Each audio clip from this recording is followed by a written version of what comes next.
ঘড়ির কাঁটায় সময় হলো সকাল 6:30। লখনৌকে বিদায় জানিয়ে আমরা রওনা দিলাম জয়পুরের উদ্দেশ্যে। আমরা নিজেরা গাড়ি চালিয়ে কলকাতা থেকে রাজস্থান চলেছি। কলকাতা থেকে লখনৌ পৌঁছেছি গতকাল। মাত্র 17 ঘন্টায় পেরিয়ে গিয়েছি 1000 কিলোমিটার। রোমাঞ্চকর অনুভূতি মিস না করতে চাইলে দেখে নিতে পারেন আমাদের রাজস্থান সিরিজের প্রথম পর্ব Kolkata to Lucknow by road. ভিডিওর লিংক ডেসক্রিপশন বক্সে দেওয়া রইল। তাহলে আজকের গল্প শুরু করা যাক। লখনৌয়ের হোটেল থেকে বেরিয়ে 12 কিলোমিটার পথ পেরিয়ে প্রথমেই আমাদের স্বাগত জানালো আগ্রা লখনৌ এক্সপ্রেসওয়ে। অতি চমৎকার একটি এক্সপ্রেসওয়ে এটি। 2016 সালে 21শে নভেম্বর চালু হয়েছিল এই এক্সপ্রেসওয়েটি। এই এক্সপ্রেসওয়ে পুঙ্খানুপুঙ্খ ডিটেলস পাবেন আজকে আমাদের এই ভিডিওতে। এখান থেকে প্রথমে যাব তুন্ডলা জাংশন, সেটা আগ্রা থেকে 8 কিলোমিটার আগে। চৈতালির বাবা মা আসছে, তারপরে ওখান থেকে সোজা চলে যাব জয়পুর। এই আমরা আগ্রা লখনৌ এক্সপ্রেসওয়েতে উঠতে চলেছি। হোটেল থেকে এলাম মোটামুটি হবে 12 কিলোমিটার মতো। আসলে আমি কয়েকটা টার্ন মিস করে গেছিলাম। এই রাস্তাটা সোজা চলে গেল লখনৌ সিটির ভিতর, আর এই বাঁ দিকে চলে গেল আগ্রা লখনৌ এক্সপ্রেসওয়ে। আজকে আমাদের টোটাল যেতে হবে 310 কিলোমিটার রাস্তা তুন্ডলা জাংশন অবধি। আগেই বললাম চৈতালির বাবা মা আসছেন, ওনাদের নিয়ে আমরা জয়পুর যাব। তো এখন বাকি আপাতত 292 কিলোমিটার। সময় লাগার কথাই প্রায় 4 ঘন্টা, তার থেকে কমই লাগবে। আমি কিন্তু সবসময় রুলস ফলো করে গাড়ি চালাই, দেখতেই পাচ্ছেন এখানে 100 স্পিড লিমিট, আমার গাড়িও 100তেই চলছে। এই আগ্রা লখনৌ এক্সপ্রেসওয়ের সমস্ত ডিটেলস তো আপনাদের দেবই। এক এক করে শুরু করি। ভারত তথা সমগ্র বিশ্বের সবচেয়ে উচ্চমানের রাস্তা হচ্ছে এই এক্সপ্রেসওয়েগুলো। কিছু এক্সপ্রেসওয়ে আছে অ্যাসফল্ট দিয়ে তৈরি, কিছু আবার কংক্রিট দিয়ে তৈরি, এবং কিছু অ্যাসফল্ট ও কংক্রিট দুটো মিলিয়েই তৈরি হয়। সেরকম Agra Lucknow expressway mainly asphalt দিয়ে তৈরি এবং কিছু জায়গা কংক্রিটেরও আছে। মজার বিষয় হলো এই সমগ্র এক্সপ্রেসওয়ে নির্মাণে স্টিল, অ্যাসফল্ট, কংক্রিট ছাড়াও প্লাস্টিক এবং বেশ কিছু রিসাইকেলড এগ্রিগেটস ব্যবহার করা হয়েছে। এই সম্পূর্ণ এক্সপ্রেসওয়েতে এলএমবির speed limit 100 kilometre per hour, bus ও ট্রাকের speed limit 80 kilometre per hour এবং হাই এন্ড মোটরসাইকেলের speed limit 80 kilometre per hour.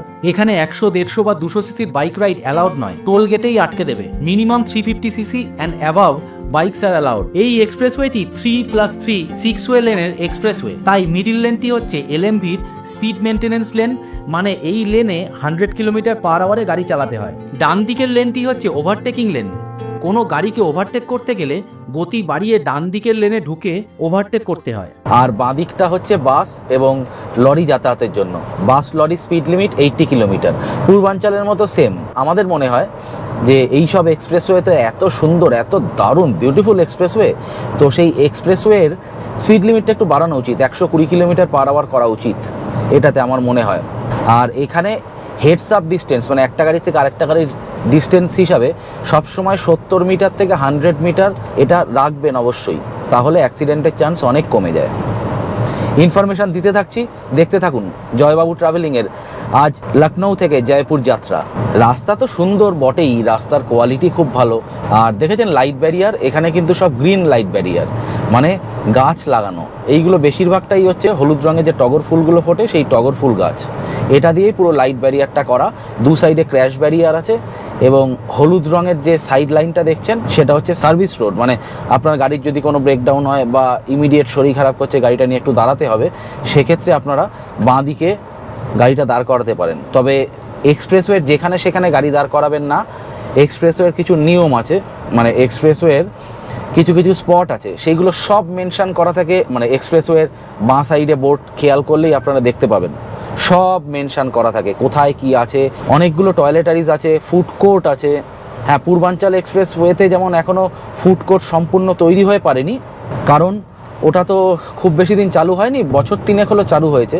তার জন্য এখন ফুড কোর্ট, ফুড হাব, যেগুলো বড় বড় বিল্ডিং, বিদেশি কালচার, সেইগুলো এখনও চালু হয়ে পারেনি। তো সেইগুলো চালু হবে খুব শীঘ্রই। এই আগ্রা লখনৌ এক্সপ্রেসওয়ে অনেক দিন হয়ে গেল, তার জন্য এখানে কিন্তু সম্পূর্ণ রেডি পুরো। এখানে 2টো ফুড কোর্ট আছে, মানে যাওয়ার সময় 2টো বড় বড় ফুড কোর্ট আছে, আর আসার সময় 2টো বড় বড় ফুড কোর্ট আছে। তো এখানে এমনি এছাড়াও টয়লেটারিজ, পেট্রোল পাম্প এইগুলো আগ্রা লখনউ এক্সপ্রেসওয়েতে মানে সবসময় পাবেন। আগ্রা লখনউ এক্সপ্রেসওয়ে সম্পূর্ণ রাস্তাটা হচ্ছে 302 কিলোমিটার লখনউ থেকে আগ্রা অবধি। তবে চমৎকার রাস্তা। এই চলে এলো আমাদের টোল স্ক্যানার। আপনি এই এক্সপ্রেসওয়েতে ঢুকছেন, এখান থেকে ট্যাগটা রিড করে নেবে, আবার যেখান থেকে বেরোবেন সেখান থেকে ট্যাগ রিড করে যত টাকা হয় সেই হিসাবে ক্যালকুলেট করে টাকাটা আপনার ফাস্ট্যাগ থেকে কেটে নেওয়া হবে। তবে জেনারেলি বর্তমানে এখনো অবধি এই এক্সপ্রেসওয়েগুলোতে পার কিলোমিটার হিসাবে 2 টাকা টোল যায়। তার মানে আমরা ধরুন এটা প্রায় 300 কিলোমিটার রাস্তা ক্রস করব, তো এখানে টোল 600 টাকা। এক্স্যাক্ট টোল ডিটেলস রাস্তাটা ক্রস যখন করব তখন স্ক্রিনের নিচে লেখা থাকবে। এই যে চলে গেল স্পিড সেন্সিং ক্যামেরা। এই আগ্রা লখনউ এক্সপ্রেসওয়েতেও কিন্তু এরকম স্পিড সেন্সিং ক্যামেরা আছে বেশ কয়েকটা। আমি বলবো টোটাল দেখাবো আপনাদের টোটাল কতগুলো স্পিড সেন্সিং ক্যামেরা আছে। তবে 100 স্পিড লিমিট যদি ডিটেক্ট করে নেয় তো ঠিক আছে, 100 স্পিড লিমিটের কম যদি ডিটেক্ট করে তাও ঠিক আছে, কিন্তু 100-র বেশি যদি ডিটেক্ট করে নেয় তাহলে টুক করে আপনার গাড়ির ছবিটি তুলবে এবং আপনার কাছে মেসেজের ঘন্টি বেজে যাবে। মাত্র 2000 টাকা ফাইন। তাই যদি ফাইন না দিতে হয় তাহলে অবশ্যই স্পিড লিমিটের মধ্যে গাড়ি চালাবেন। যাদের ক্রুজ কন্ট্রোল আছে, আমার গাড়িতে আছে, তো ক্রুজ কন্ট্রোল সেট করে দেবেন 100। আমার যেমন 100-এই চলছে এখন, কোনো তাড়া নেই। চৈতালির বাবা মার ট্রেন 10টা 15 ঢুকবে তুনলা জাংশনে, তো তার জন্য কোনো তাড়া নেই, আমরা একদম রিল্যাক্সে চালাচ্ছি। তো সেই জন্য খুব সাবধানে দেখে শুনে, এক্সপ্রেসওয়ে মানেই একদম সুন্দর রাস্তা, গল্প শুনতে শুনতে, গান শুনতে শুনতে, বন্ধু বান্ধব থাকলে চোখ সামনে রেখে গল্প করতে করতে আরামসে যান, কোনো তাড়া নেই। 100 স্পিড লিমিট থাকুক, মাঝে মাঝে একটু বাড়াতেই পারেন, 110 115 করতেই পারেন, তাতেও বুঝতে পারবেন না স্পিডটা, কারণ রাস্তাটা এতটা সুন্দর যাচ্ছে। তবে ক্যামেরা দেখে চালাবেন গাড়ি, ক্যামেরা দেখে নেবেন কোথায় আছে, দেখা যাবে পুরো এ প্রান্ত থেকে ও প্রান্ত পুরো রেলিং দিয়ে উপরটা করে যেরকম দেখালাম সেরকম করে ক্যামেরা বসানো থাকে। প্রত্যেকটা লেনের জন্য একটা করে স্পিড সেন্সিং ক্যামেরা, তাই ক্যামেরা থেকে সাবধান। আগ্রা লখনউ এক্সপ্রেসওয়েতে জরুরি অবতরণের জন্য একটি সমন্বিত এয়ার স্ট্রিপ বা রানওয়ে রয়েছে। এই রানওয়েটি 3.3 কিলোমিটার দীর্ঘ এবং 34 মিটার চওড়া, যা যুদ্ধ বিমানের মতো বিমানের জন্য ডিজাইন করা হয়েছে। এই মুহূর্তে দেখতে পাচ্ছেন আমরা সেই এয়ার স্ট্রিপের উপর দিয়েই যাচ্ছি। এর মাঝখানে যে ব্যারিয়ারটা বা ডিভাইডারটা দেখছেন সেটা কিন্তু টেম্পোরারি, ফলে যদি কখনো বিমানের জরুরি অবতরণ করতে হয় তখন ক্রেন লাগিয়ে এই ডিভাইডারগুলোকে সরিয়ে দেওয়া যাবে, ফলে এই সম্পূর্ণ জায়গাটা ওপেন হয়ে যাবে এবং বিমান অবতরণ করতে পারবে। এই 3.3 কিলোমিটার সম্পূর্ণ কংক্রিটের তৈরি। আগ্রা লখনউ এক্সপ্রেসওয়েতে লখনৌর দিক থেকে উঠে 104 কিলোমিটার আসার পরে পেয়ে গেলাম আমরা এই এয়ার স্ট্রিপ। রাস্তা কিন্তু খুব সুন্দর, চমৎকার রাস্তা। আগ্রা লখনউ এক্সপ্রেসওয়ে এই 302 কিলোমিটার আপনারা যদি ঠিকঠাকভাবে গাড়ি চালান অফিসিয়ালি 3 ঘন্টায় কভার করে দেওয়া যায়। ছোট্ট করে যদি আনঅফিসিয়ালি বলতে হয় তাহলে মোটামুটি 2 ঘন্টা 15 মিনিট থেকে 30 মিনিটের মধ্যেও কভার করে দেওয়া যায়। এই প্রথম এক্সিট বেরিয়ে গেল, আমরা এই আগ্রা লখনউ এক্সপ্রেসওয়েতে প্রায় 70 কিলোমিটার চলে আসলাম। এই মুহূর্তে সময় হলো 7টা 33। আমাদের আর বাকি তুনলা জাংশন অবধি 233 কিলোমিটার। বাহ, 7টা 33, 233। গুগল বলছে 10টা 46-এর মধ্যে পৌঁছাবো, কিন্তু আমাদের ওখানে পৌঁছাতে হবে 10টা 15-এর মধ্যে। তবে সাবধানতা এবং ধীর স্থিরতা অবশ্যই বজায় রাখবেন এই এক্সপ্রেসওয়েতে। আজ সানডে সাসপেন্সে চলছে and then there were none, Agatha Christie. Agatha ক্রিস্টির বেস্ট সেলিং এই বইটা, অ্যান্ড দেন দেয়ার ওয়ার নান। দারুণ গল্পটা।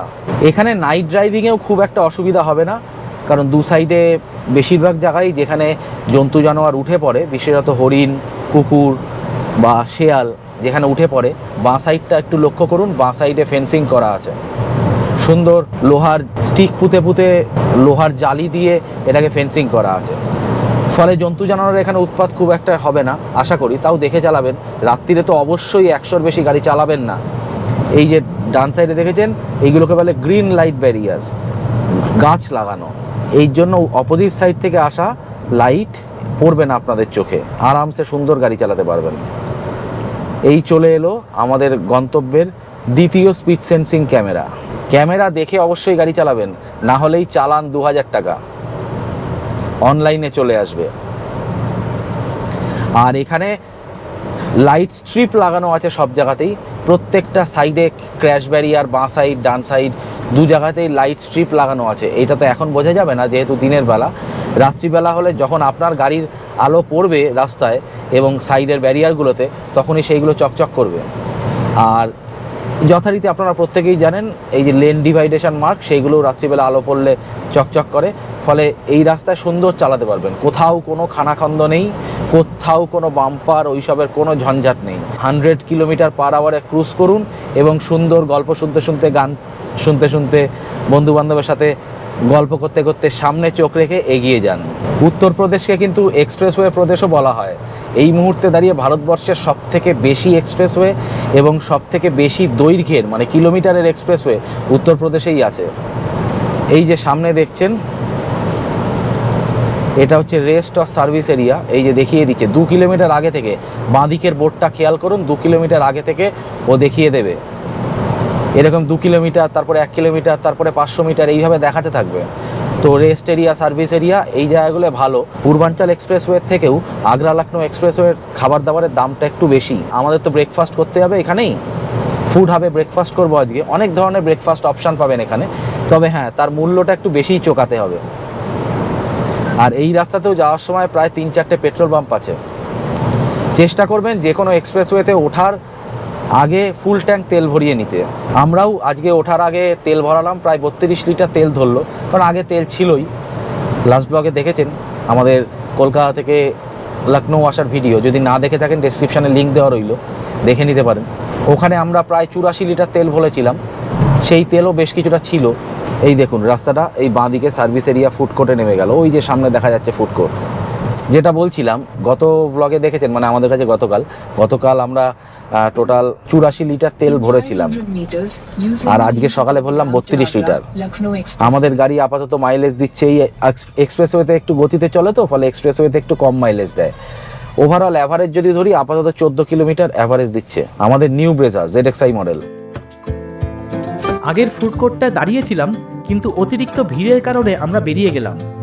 আপনাদের জ্ঞাতার্থে জানিয়ে রাখি, এই আগ্রা লখনৌ এক্সপ্রেসওয়েতে যাওয়ার সময় দুটো এবং ফেরার সময় দুটো প্রপার ফুড হাব পাবেন। সেই ফুড হাবে টয়লেটারিজ, প্রপার ব্যবস্থাপনা, খুব সুন্দর ব্যবস্থাপনা থাকে এবং সাথে বিভিন্ন ধরনের ফুড আইটেমস আপনারা এখান থেকে খেতে পারেন। সেটা ব্রেকফাস্ট, লাঞ্চ বা ডিনার যাই হোক এখানে পাবেন, তবে দামটা বেশ চড়া। আরে চিন্তা করছেন কেন, পরের ফুড হাবটাতে দাঁড়াবো, আপনাদের দেখাবো যাবতীয় জিনিস। ব্লগটা তো সবেমাত্র শুরু হয়েছে। এই চলে গেল আমাদের আজকের গন্তব্যের 3 নম্বর স্পিড সেন্সিং ক্যামেরা।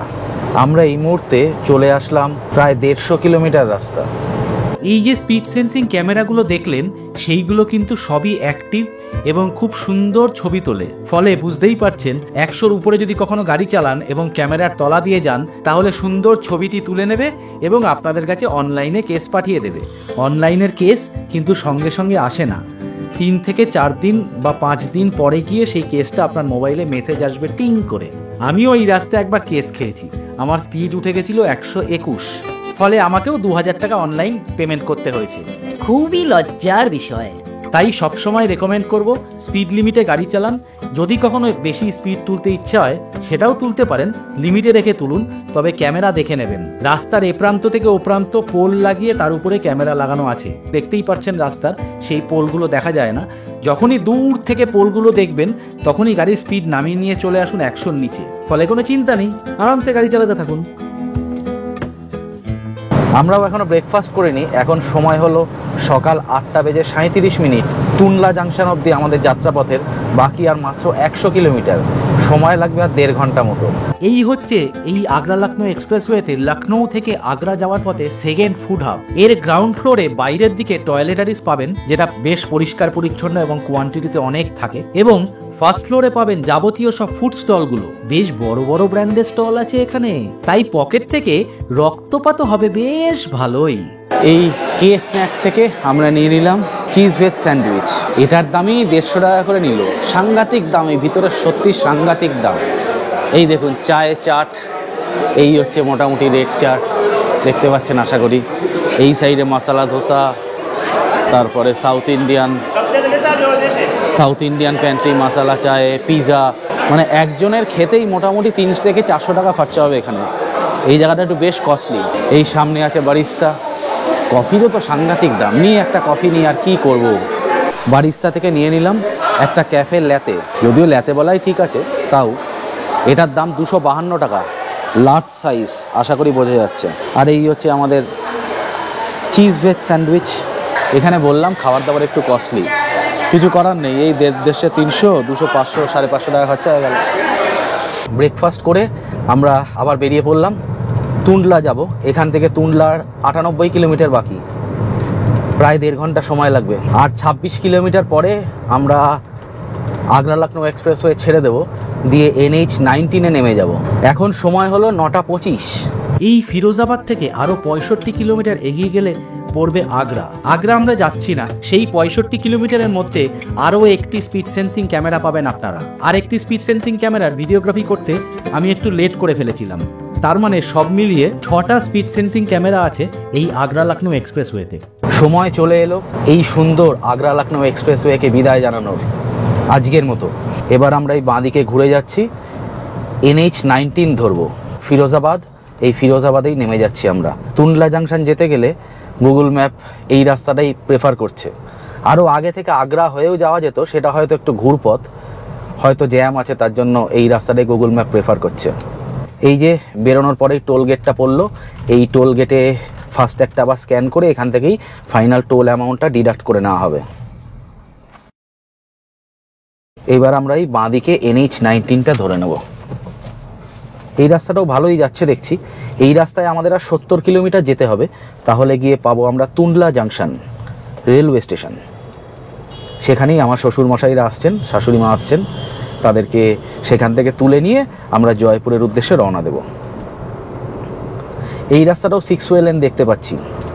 চলুন দেখি এই রাস্তায় কতক্ষণ সময় লাগে। গুগল ম্যাপ বলছে 70 কিলোমিটার যেতে 1 ঘন্টা 9 মিনিট সময় লাগবে, তার মানে খারাপ না, রাস্তাটা ভালোই আশা করছি। এই কিলোমিটার 2 আসার পরেই পড়লো এই টোলটা, এটা NH-19 এর টোল। টোল ডিটেলস তো ডেসক্রিপশন বক্সে দেওয়া থাকছেই প্রতিটা ব্লগে, তার সাথে সাথে স্ক্রিনে দেখুন দেওয়া আছে কত টোল অ্যামাউন্ট এটার। এই যে সামনে দেখছেন রাস্তার মধ্যে 2 হাত বাড়িয়ে 2টো ক্যামেরা 2 সাইডে ঝুলিয়ে রেখেছে, এটা কিন্তু স্পিড সেন্সিং ক্যামেরা, ফলে খুব সাবধান। এখানে এই স্পিড সেন্সিং ক্যামেরাগুলোতে কেস দেওয়া হয়, অনলাইনে টুক করে চালান চলে আসবে। ওই ফাইন লিমিট আগেই বলেছি 2000 টাকা হচ্ছে অনলাইনে চালানের মূল্য ওভার স্পিডিংয়ের জন্য।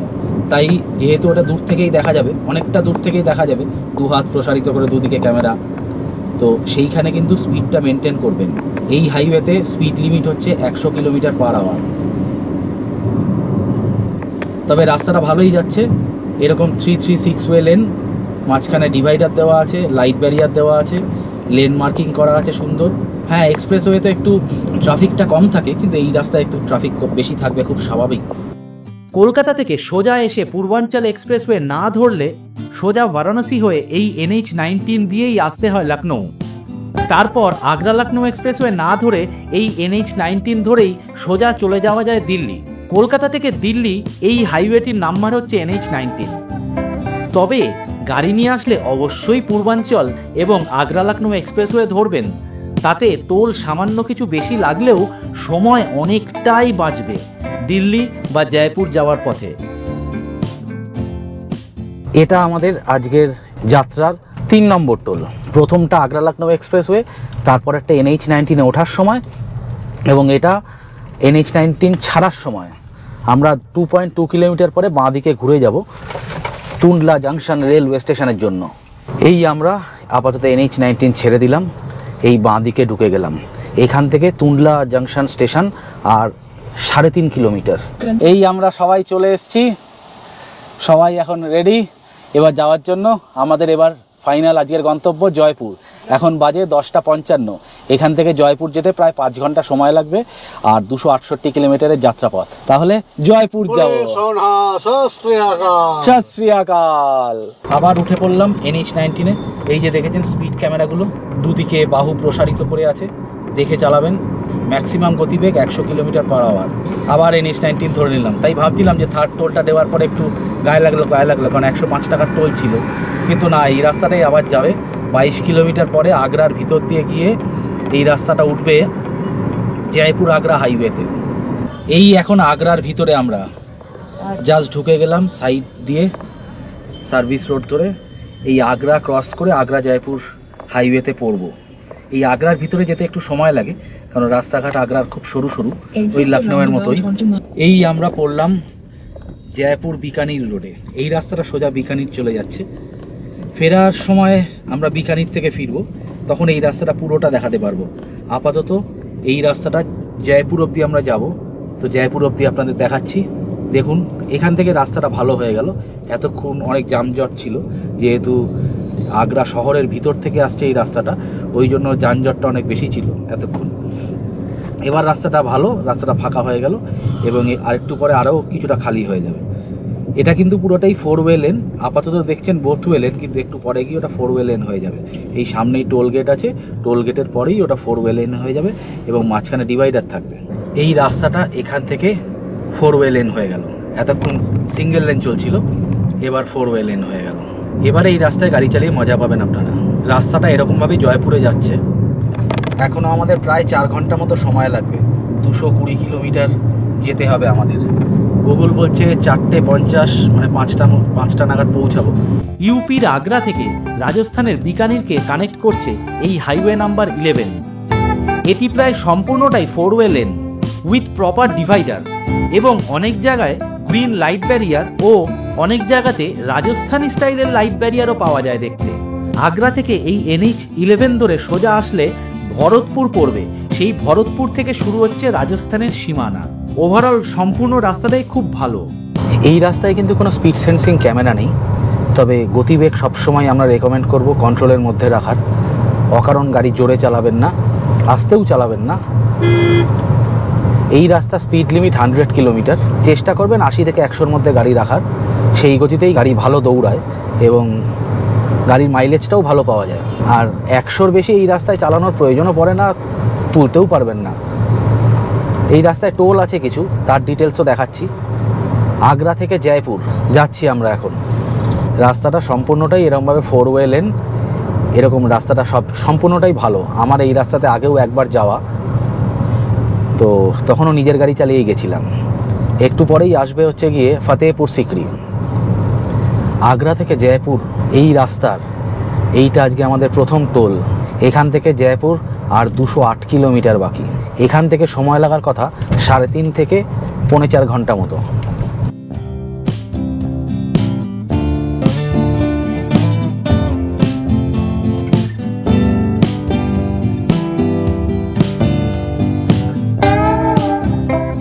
এই এখন আমরা দাঁড়ালাম লাঞ্চ করতে। এখন 1:25 বাজে। এখান থেকে আর বাকি 187 কিলোমিটার জয়পুর। তো এইখানে প্রচুর ধাবা আছে, এরকম এই রাস্তার আগে থেকেই ধাবা পেয়ে যাবেন। আর একটু আগে অবধি যদি দুপুর হয়ে যায় এই সব ধাবাগুলোতে খেতে পারেন। আজকে আমরা খাবো মান্নাত ধাবা থেকে। এই হচ্ছে মান্নাত ধাবা। এদের সামনেই গাড়ি রাখার সুবন্দোবস্ত আছে। এই ভিতরেরটা এরকম। এই পুরো অঞ্চলটাই ভেজ।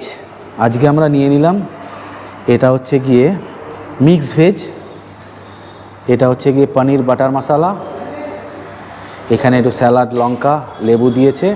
এটা হচ্ছে ডাল। বালতি দেখে ভয় পেয়ে যাবেন না, বালতির হাফ পরিমাণটা বালতিটাই, ফলে একটুখানি কি ডাল দেখে মনে হচ্ছে অনেকটা, কিন্তু সেরকম নয়।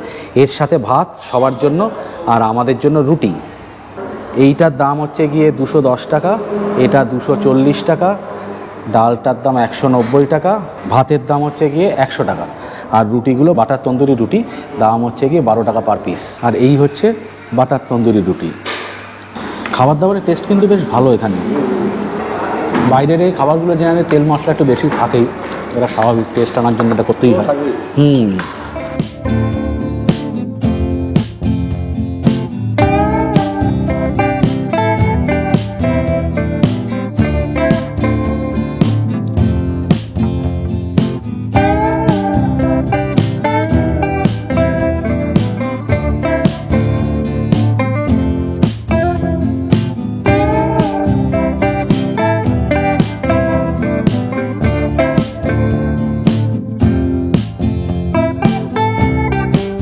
আমাদের পরবর্তী টোল এটা। মাঝখানে একটা টোল আমি ভিডিও করতে পারিনি, কারণ একটু গল্প করতে করতে মশগুল হয়ে গেছিলাম। বুঝতেই পাচ্ছেন গাড়িতে ফ্যামিলির সবাই আছে। তো যাই হোক, ওই টোল অ্যামাউন্টও আমি নিচে দিয়ে দিলাম, আর ডেসক্রিপশন বক্সে তো সব টোল অ্যামাউন্টই দেওয়া রইল।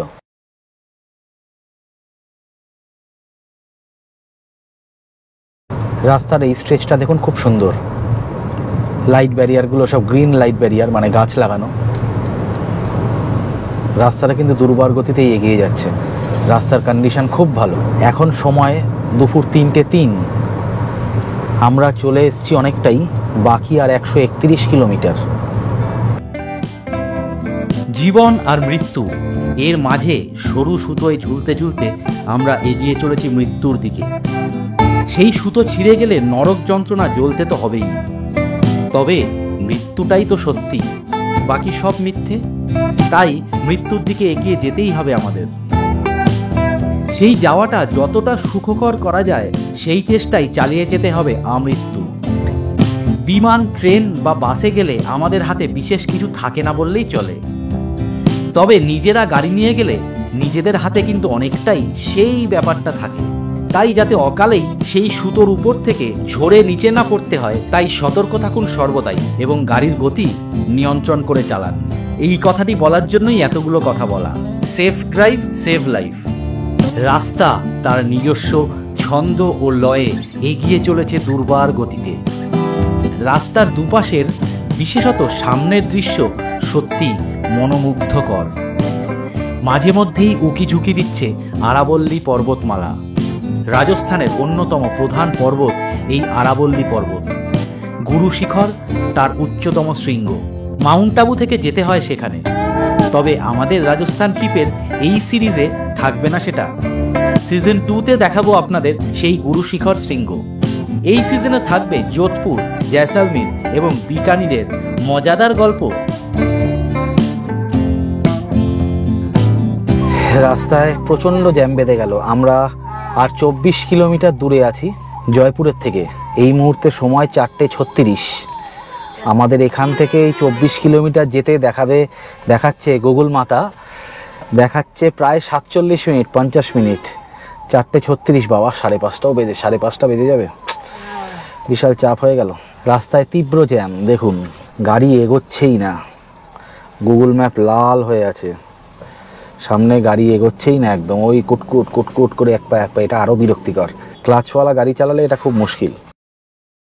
এখানে এই যে অ্যাক্সিডেন্ট হয়েছে, এই অ্যাক্সিডেন্টের জন্যই হয়েছে বাবারে, ভালো রকম অ্যাক্সিডেন্ট হয়েছে। পুরে সর্বনাশ। সামনে ওই জন্যই অ্যাম্বুলেন্স। এই বাবা, ভয়ানক, সর্বনাশ, সাংঘাতিক অ্যাক্সিডেন্ট হয়েছে। দেখলেন বাসটা কি সাংঘাতিক ভাবে অ্যাক্সিডেন্ট করেছে?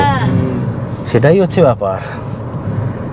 খুব সাবধানে গাড়ি চালাবেন, কেয়ারফুলি গাড়ি চালাবেন আপনারা। লং ড্রাইভে গেলে কিন্তু সবসময় ভেরি কেয়ারফুলি ড্রাইভ করতে হয়, কারণ কলকাতা শহরে বা যে কোনো শহরে থাকছেন, সেখানে টুকটাক ছোটোখাটো অ্যাক্সিডেন্ট হলে এইগুলো ম্যানেজেবল। কিন্তু লং ড্রাইভে এসে অ্যাক্সিডেন্ট হলে একটা নিজের তো বড় ক্ষতি, মনের উপর বড় চাপ পড়ে, তার উপরে ট্যুরটাই হয়তো ক্যান্সেল হয়ে যায়, এরকম অবস্থা। তাই জন্য সবসময় খুব কেয়ারফুলি ড্রাইভ করবেন। জয়পুরে কয়েকদিন আগে শুনেছিলেন লরির ট্যাঙ্কারের সাথে একটা বাস গাড়ির সংঘর্ষে সে বিরাট অবস্থা হয়েছিল, এই কয়েকদিন আগেই ঘটেছিল।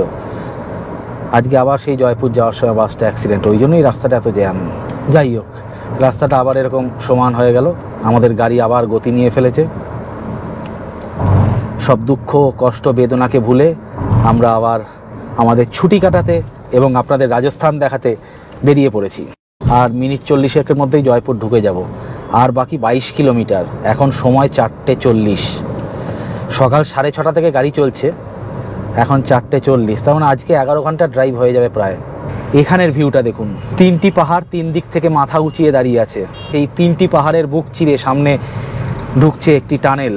এখানে একটা ইনস্টা 360 শট হয়ে যাক, দারুণ লাগবে। দেখুন শটটা।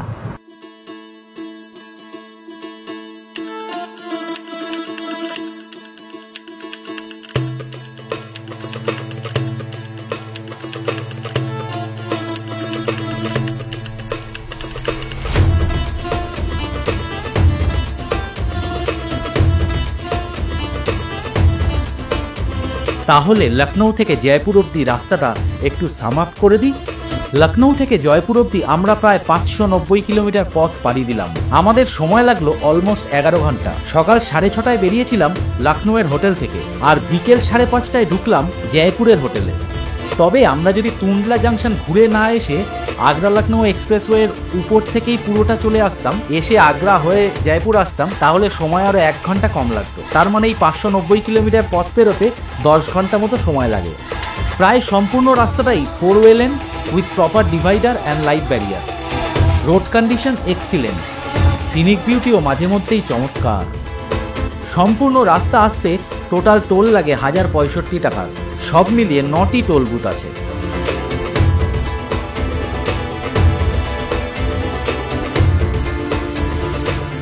এই যে গেটটা দেখছেন, এই গেটের ভিতরে যা আছে সবকিছুই পিঙ্ক কালারের। এই অংশটাকেই বলা হয় পিঙ্ক সিটি। জয়পুরকে পিঙ্ক সিটি বলা হয়, কিন্তু পিঙ্ক সিটি এই অংশটার জন্য বলা হয়।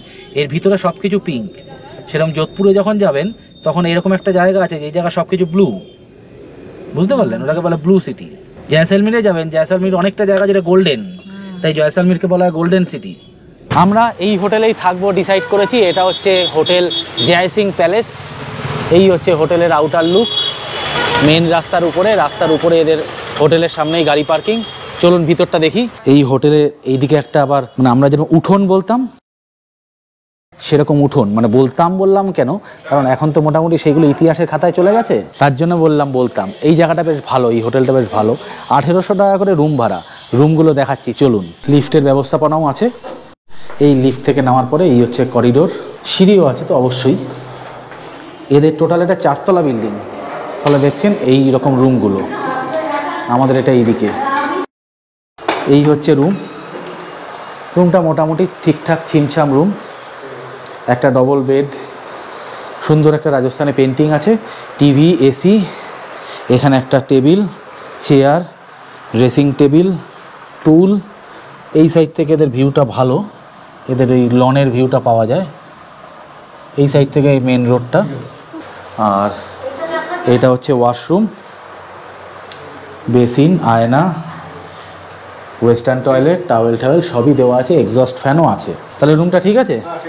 পাশের রুমটা দেখি চলুন। একই ও পাশের রুমটাও সেম রুম। ও এটাতে 2টো চেয়ার আছে, একটা ডবল বেড, একটা শু ব্যাগ রাখার জায়গা, টিভি, এসি সবই আছে। এখানে আবার একটা অন্যরকম পেন্টিং। ভালো রুম, এটা কোজি রুম। এই ওয়াশরুমটাও ঠিকঠাক সেমই, geyser, exhaust, western commode, basin, আয়না সবই আছে। তাহলে এই হোটেলটাই ফাইনাল। তাহলে ফাইনাল। চলো, এখন সন্ধ্যে 6টা বাজে। ও হাঁপিয়ে গেলাম। হোটেল রুমের ভিডিও তো দেখলেন, হোটেলটাও বাইরে থেকে দেখালাম। হোটেলটা ভালো, এর থেকে ভালো হোটেল এক রাত্রির জন্য আর প্রয়োজন হয় না, আমাদের অ্যাটলিস্ট হয় না। তো 1800 টাকা নিল ভাড়া। হ্যাঁ ঠিকঠাক। এই রুমের এই রকম লোকেশনটা ভালো। এখান থেকে হাওয়া মহল জাস্ট 2 কিলোমিটার, আর আমের ফোর্ট এখান থেকে ওই 12-13 কিলোমিটার মতো হবে। আমরা কালকে যাব, তো সামনের শনিবার আসবে সেই ব্লগ। আমের ফোর্ট থাকবে সামনের শনিবার। এই মুহূর্তে সময় হলো 8:45। হোটেলে ঢুকে ফ্রেশ হয়ে বেরিয়ে পড়লাম। ওখান থেকে অটো নিলাম। অটো ভাড়া নিল 4 জনের 100 টাকা। অটো নিয়ে, কারণ গাড়ি নিয়ে জয়পুরে ট্রাভেল করাটা খুব মুশকিল, বুঝতেই পারছেন, পুরো কলকাতার মতো জ্যাম। এই অটো নিয়ে চলে আসলাম। পিঙ্ক সিটি কার্নিভাল হচ্ছে এই মুহূর্তে, তো সেই কার্নিভালে অদ্ভুত সিস্টেম। এখানে মেলায় ঢুকতে আবার টিকিট লাগে, 10 টাকা করে টিকিট। তো এই দেখুন, এই সব জিনিসপত্র পাওয়া যায়, কাপ ঠাপ। এই যে চৈতালি পুরো দমে লেগে পড়েছে। এই হচ্ছে রাজস্থানী মেলা, সব জায়গার মেলার মতোই। এখানে এই মোরব্বা, পেঠা বলে এইগুলোকে, এইগুলো সব বিক্রি টিক্রি হচ্ছে। বেশ হ্যাপেনিং প্লেস।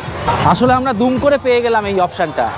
মানে গাড়ি নিয়ে যাওয়ার সময় দেখলাম এখানে পিঙ্ক সিটি কার্নিভাল হচ্ছে, তাই হোটেল থেকে আবার আসলাম এই অবধি। এই আমাদের ওখানে যেরকম পাওয়া যায়, এই মোরব্বা, পেঠা বলে, ড্রাই ফ্রুটস এইসব আছে। এখানে বেলুন ফাটানো নর্মাল যেরকম হয়। আর এখানে বেশ কাপ ঠাপ বেচছে, বেশ ভালো ডিজাইনগুলো। আর যথারীতি বিভিন্ন ধরনের রাইডস, নর্মালি যেগুলো থাকে। এদের লাইটিংগুলো একটু অন্যরকম। আর এই জিনিসগুলো, এই আলুর এই ফ্রাইগুলো তো এখন খুব কমন ব্যাপার। বিভিন্ন ধরনের ফুড স্টল, ফুচকা, আইসক্রিম, চাটপাটা মশলা এইসব চলছে। এই যে আমার শাশুড়ি মা আমার এদিকে খাচ্ছে ফুচকা। ভালো খেতে, ও দারুণ দারুণ। আমাকেও খাইয়ে দিচ্ছে।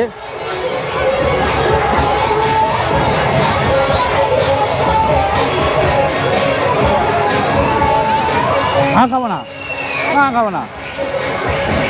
কলকাতার মতো কিন্তু নয়, একদমই নয়, তার ধারে পাশেও নয়। কিতনা কালকে 20 का है। চৈতালি ধরেছে এই ইয়ে খাবে, সফটি খাবে, সফটি। कितने का भाई? हाँ 20 दे तो एक ही फ्लेवर में है। এই বানিয়ে দিল আইসক্রিম, উপরে একটু ইয়ে টিয়ে ছড়িয়ে, খাসা জিনিস।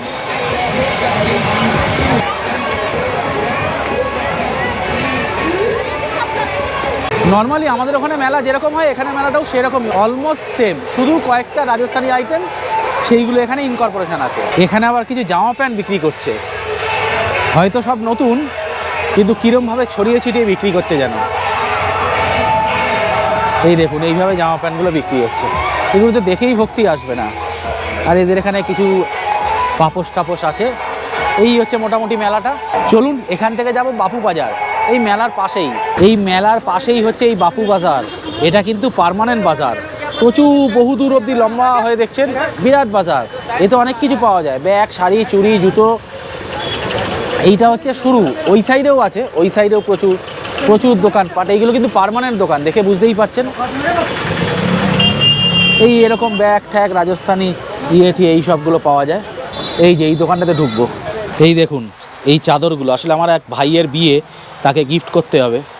দারুণ চাদরটা, এইগুলো দেখুন, এইটা এক ধরনের কাপড়, ইয়ে মাল কাটন। আচ্ছা, এই চাদরগুলো এনাদের খুব ভালো, রং চটেই না। ये सब क्या वो नॉर्मल हैंड से प्रिंट करते हैं, वो सब्जी का सब कलर मिला के? हाँ पक्का। আচ্ছা, আমের ফোটে যে দোকানটা আছে সেই দোকানের দামটা অনেকটা বেশি, এখন বুঝতে পারছি, এই জন্যই বাপু বাজারে এসেছি। এখানে তুলনামূলক দামটা অনেক কম। এই চাদরটা দেখুন, আহ কি সুন্দর চাদর, ইয়ে গ্লেস কটন। তো সবসময় বাপু বাজারে আসবেন। आपका दुकान का नाम क्या है? কৃষ্ণা স্টোরে আসবেন বাপু বাজারে, কৃষ্ণা স্টোর, দোকান নাম্বার 7।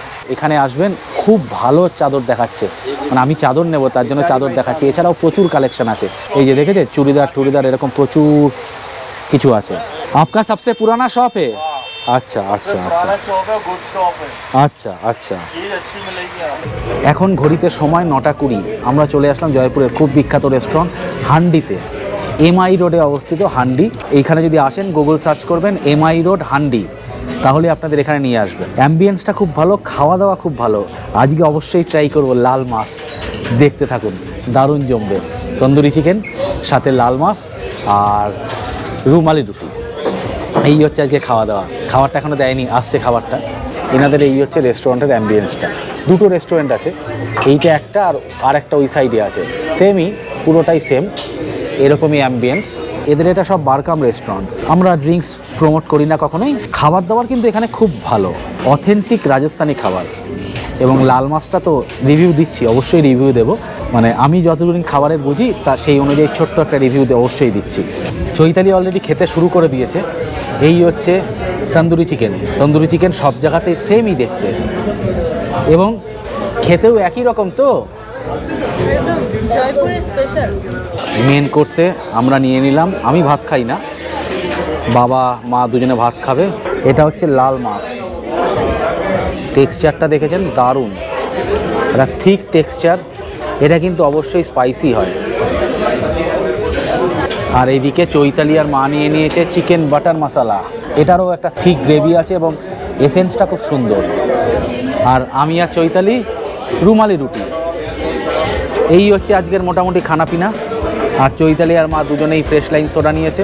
আমাদের হোটেল জয়সিং প্যালেস এই হান্ডি রেস্টুরেন্ট থেকে মাত্র 1 কিলোমিটার দূরেই ছিল। ডিনার সেরে রাত 10:30 নাগাদ হোটেলে ফিরে ঘুমের দেশে পাড়ি জমালাম। রাজস্থানের দ্বিতীয় দিন চমৎকার কাটলো আমাদের। আরও জমাটি গল্প লেখা আছে আপনাদের জন্য, পরবর্তী পর্বগুলো দেখতে ভুলবেন না। ভিডিওগুলো ভালো লাগলে like, share and subscribe to our channel, এবং সাবস্ক্রাইব করার পর বেল আইকনটা ক্লিক করে অল অপশনটা টিক করে দেবেন। তাহলে যখনই আমরা নতুন ভিডিও বা শর্টস আপলোড করব আপনাদের কাছে তৎক্ষণাৎ নোটিফিকেশন পৌঁছে যাবে।